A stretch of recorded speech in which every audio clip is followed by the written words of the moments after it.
To get a series on a certain network, you must convince the company that your project is worth their money and time. This can be done in a number of ways, such as a pilot for a TV series, or a one-shot for a manga. But sometimes not everything goes as planned. This is impossible! And maybe that's okay, because being on a different network could be a better substitute. There are loads of shows and projects are either rejected by a company or development falls out, and another company picks up the pieces to make something great. Here are examples of popular franchises that met this exact fate. These could be anything from cartoons, movie franchises, comic books, manga, or anime. These are the top 10 series that were almost done by different companies. This one is a bit obvious, hence why we're going over it now. Adventure Time is about a human named Finn, whose brother is a magical stretching dog named Jake. Both of them go on countless quests and, dare I say, adventures throughout the land of Ooo, meeting all sorts of mystical characters like Princess Bubblegum, Tree Trunks, Marceline the Vampire Queen, Ice King, Lady Rainicorn, the Lich, and more. It's one of Cartoon Network's most successful shows next to Edie and Eddie and the Ben 10 franchise. But all great things must come to an end, as the series is about to head to its final season. However, all of this attention and glory could have belonged to another, and that channel was Nickelodeon. Pendleton Ward, the creator of Adventure Time, first made a 7-minute short which was finished by early 2006.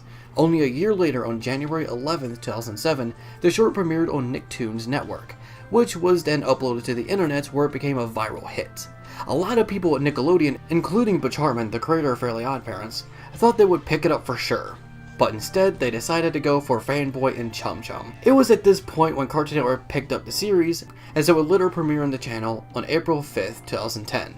Oh, and before I continue, let me just say this. You're going to see a lot of Cartoon Network and Nickelodeon on this list. Speaking of, Fairly OddParents was created by Butch Hartman, who has been working at Nickelodeon for years. He would also create the other classics for the channel, such as Danny Phantom, Tough Puppy, and Bunsen is a Beast. It would follow Timmy Turner, a 10-year-old boy who's not had the best of lives. He then meets Cosmo and Wanda, two Fairly OddParents who want to make Timmy happy by granting his every wish. Why? Because Timmy is an average kid who no one understands. And it seems that another company didn't understand him either, as Butch Hartman actually pitched a series at Cartoon Network. Why Cartoon Network?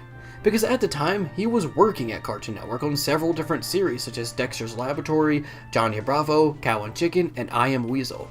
He even had the opportunity to work alongside Craig McCracken, who would later create the Powerpuff Girls. Butch Hartman created a single pitch, which Cartoon Network rejected for seemingly unknown reasons. A pilot wasn't even made until it was pitched to Nickelodeon, where it became one of the longest running animated series on the channel next to SpongeBob. You see, they both had big opportunities that they missed, but it seems that Nick lost more than CN would take advantage of. Ed, and Eddie, Cartoon Network's longest running series to date. It follows three boys appropriately named Ed or Double D, and Eddie. The show was always described as an animated Three Stooges, due to their similar characteristics and humor. The series was created by Danny Antonucci, who for a while worked at MTV on his series, The Brothers Grunt. Despite his biggest creation being a show aimed at kids, Danny is more known as an adult cartoonist. He was only dared to make a kids show. Danny got the idea of the Eds and pitched it to Nickelodeon. Nickelodeon would make sense considering that both Nick and MTV are both owned by Viacom, the company that many of us YouTubers would grow to hate. But Nick demanded creative control over the series, so Antonucci left to Cartoon Network, and the rest is history. The Marvel Cinematic Universe is amazingly successful and praised by old and new fans alike, though we can't say the same about DC's Cinematic Universe. Though things could have been different. A lot of the great Marvel films had Disney along their side, due to them buying them out in 2009 for $4 billion. But even Marvel thought about buying out another company, and that company was DC. In 1984, Warner Bros. Almost closed the DC comic imprints, and sold the characters to Marvel. This was because DC wasn't doing too well in the comic book industry. However, Marvel declined, because they believed the only reason that the DC comics were failing was because of the characters. Ironically, the same thing almost happened a decade later, but instead Marvel was the one going out of business and DC was about to buy them. But of course it didn't go through. If Marvel did decide to buy DC and all of the characters, the DC related cinematic films could have been done by different companies, and maybe could have been a lot better and profitable. This would also mean that Disney would own both DC and Marvel characters. In other words, Disney would own the majority of the comic book industry. Now for our first anime-related section for the list. Killa Kill was a 2013 anime series that ran for 24 episodes and 1 OVA. It stars Ryoko Matoi, who's trying to find her father's killer. She believes that the person who holds the second scissor blade that goes with the one Ryuko is carrying is the culprit.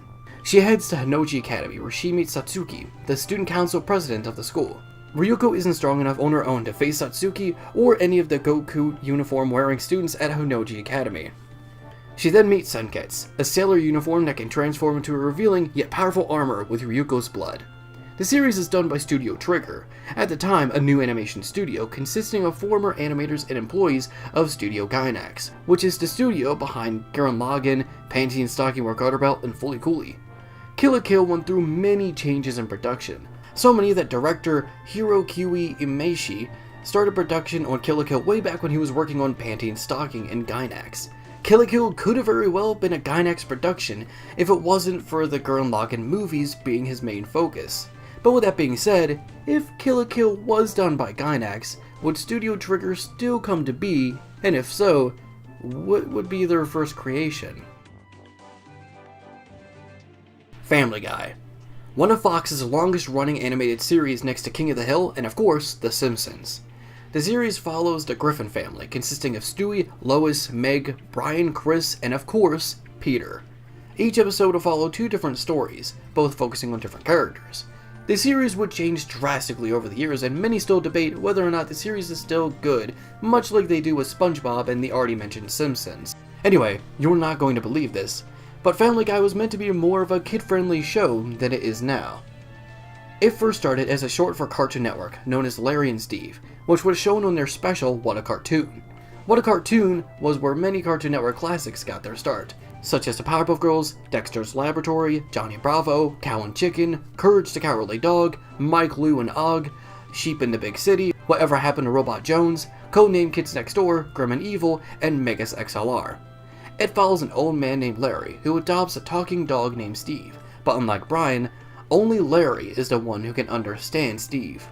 It's obvious that Larry was the inspiration for Peter, as Steve is for Brian. But there were other mentions of Family Guy names and characteristics, such as Larry's wife, who's ironically named Lois. Larry also has a teenage son named Milt, whose characteristics would have been split for both Meg and Chris. There is also a supermarket by the name of Stewie's. One of the shorts even uses cutaway gags just like Family Guy. In fact, some are nearly identical. Here's a side-by-side comparison uploaded by YouTuber Oscar Knott. Cartoon Network didn't take the opportunity to greenlight Larry and Steve, but Fox loved the short so much that they wanted Seth MacFarlane to create a new series called Family Guy. Do you remember the SWAT Kats, the Radical Squadron? It's credited as one of Cartoon Network's first original animated series. While this may not be true, SWAT Kats is still an amazingly animated series that was cut short. However, the original creators opened a Kickstarter back in July of 2015 to create a new series titled SWAT Kats Revolution. It was successful in getting the funding it needed of over $50,000. On February 2016, they developed a trailer for SWAT Kats Revolution to pitch to networks and companies alike.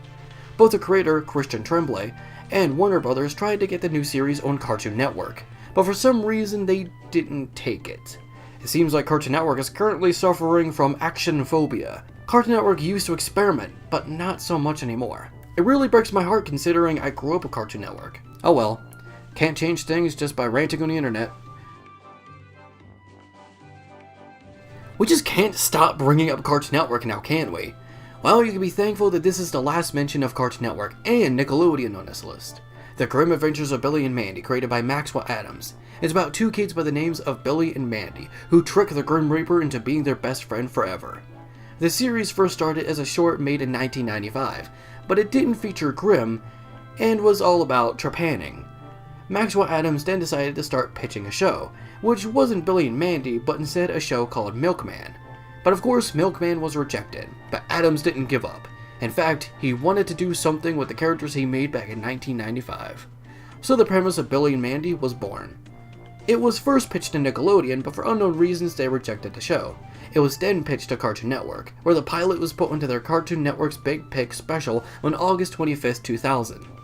This special showed multiple different shorts and pilots, and it would allow viewers to call in and vote for the show that they wanted. Out of the 3 last shows, Billy and Mandy won with a 57% vote. The last remaining shows were Whatever Happened to Robot Jones, which got a 23% vote, and Double Dome, which got a 27% vote.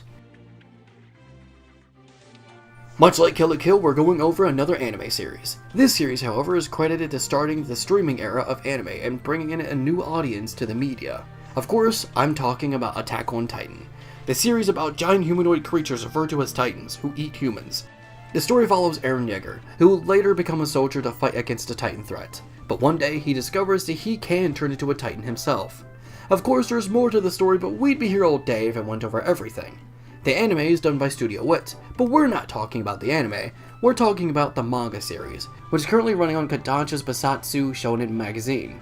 But originally, a different magazine was going to take Attack on Titan, and that magazine was Shonen Jump. That's right, the same Shonen Jump that features Dragon Ball, One Piece, Naruto, Bleach, My Hero Academia, JoJo's Bizarre Adventure, Yu Yu Hakusho, Saint Seiya, Toriko, and many more. So it makes you wonder why Attack on Titan was never published on Shonen Jump. Well, it was going to be taken, but the creator was told to modify his style and story to fit Shonen Jump. He declined and decided to go somewhere else instead. The most interesting one of the bunch has nothing to do with cartoons, anime, manga, or comics, but books, movies, and video games all at once? Harry Potter is a book series written by J.K. Rowling, about a boy of the same name as the title.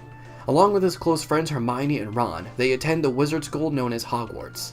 At an early point in the series, the license of Harry Potter was on for sale. Of course, Warner Brothers would be the one to get the license for £1 million, and would produce one of their most successful movie franchises. But another company tried to get that license, and that company was Nintendo. When Nintendo heard that the license was for sale, they quickly got to work on a pitch for a third-person adventure video game, much like their already existing Legend of Zelda franchise. Versions were planned for the Nintendo 64, the Game Boy Advance, and the GameCube, and possibly later systems. At first, Rowling agreed, but things wouldn't go as planned, as Nintendo's style clashed with Rowling's desire to keep the English feel for the franchise. Eventually, Rowling declined Nintendo's pitch, not just for that dispute, but because he wanted to team up with a bigger company who had more resources. Video games based on the movies would be made, but they would instead be done by EA, or Electronic Arts. Imagine a world where Nintendo held the Hogwarts throne.